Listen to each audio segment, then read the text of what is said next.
changing your design lines or anything, and before you take it off the form, look at it from a few feet away, see if it's doing what you want it to do. And then once you're happy with the design, you're gonna remove it. Make sure you have these double notches. Now, what I noticed when I stepped away from this is I did not like my back yoke. So what I'm gonna do right now, my sides I'm okay with, they're lining up pretty nice, but my back's kind of going upward, so I'm going to take my fold down a little bit. And just lower it and sort of even that out, just a quarter of an inch, but it makes a difference in the visual. And then just remark where that seam's gonna be. And remember, when you take this off, this line I'm gonna add a half inch, this fold line I'm gonna half inch, okay, when I take these away. That doesn't change the shape of the yoke, or does it have to be flat, straight? I'm not sure I know that, what you're saying, I'm not sure. Like, can it be more like a diagonal, or does it has to be horizontal? Like for Oh, yeah, you wanna do a diagonal, you can do that. It's a little harder, but. Yeah, so one of the things that, for years, I had a job with a really good pattern maker. This is kind of a funny story. When I first started designing right out of school, I was asked to make my own patterns. They said, oh, you want to be a designer? Okay, you make your own patterns. The designer that was there full-time and the other two part-time designers, they had a staff. They're like, no, you make your own patterns, right? So I started making my patterns. I'm working, I'm happy, I'm designing, and I'm making my pattern. And my boss comes over and goes, is that all you did in a day? And I said, yeah.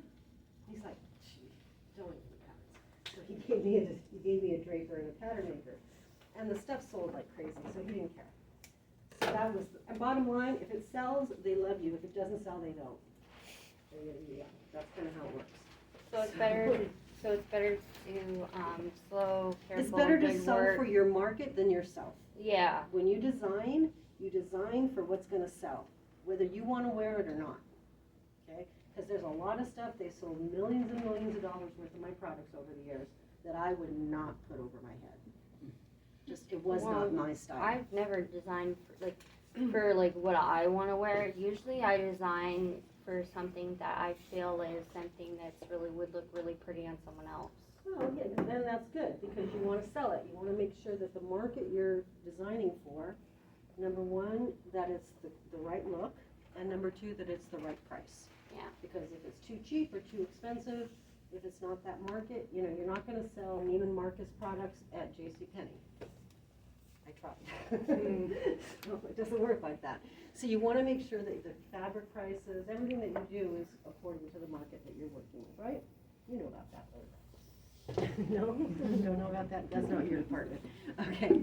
The other thing I wanted to show you, and then the reason I'm telling the story is because the first woman that they gave to me to work with me as my pattern maker, she would drape like what we're doing right now, really close to the idea that I gave her of the sketch. And then she'd call me and she'd say, okay, so your sketch has, say, this neckline.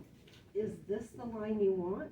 And then she would place her tape, and I would go up to her, and I might move it, or she might have gotten it right from my sketch or whatever.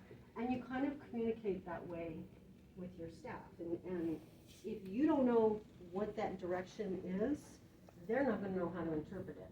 So you have to be able to work together is what I'm saying. It's not just a solo thing.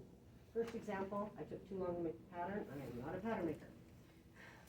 Okay, you're the designer. You make stuff sell. So now here's your staff. You need to be able to communicate. When I went into the second job,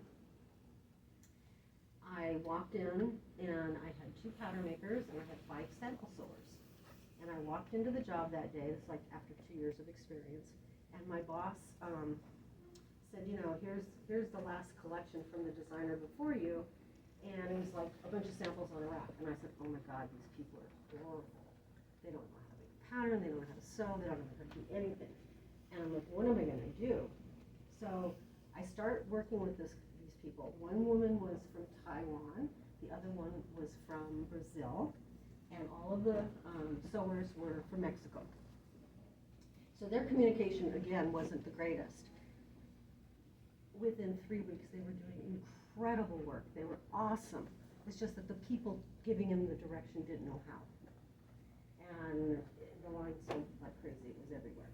So it isn't a matter of, you know, how much, you know as a pattern maker, how much you know as a designer. It's a team. No matter what you do, it's a team. And you have to be able to communicate. So part of the reason now, with everything being made in other countries, our communications are digital. Right?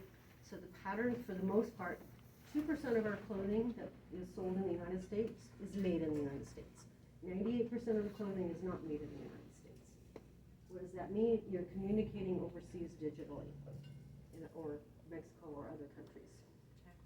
So communication is key. And the reason I require that with every pattern, you give me these pattern pieces, you give me the sketch, you know, to some extent, maybe some sewing directions I'm going to show you a little bit later, that you be able to communicate that on paper, in which then translates to digital confirmation. Now, some of you might be in a position where you're able to go do your own business, be a solopreneur, which is, you've heard the term solopreneur, an entrepreneur who works alone. That's fine. Guess what? There's only one of you, so you only are limited to how much you can accomplish. Once you have a successful business, you have to grow it, and you have to have other people work for you.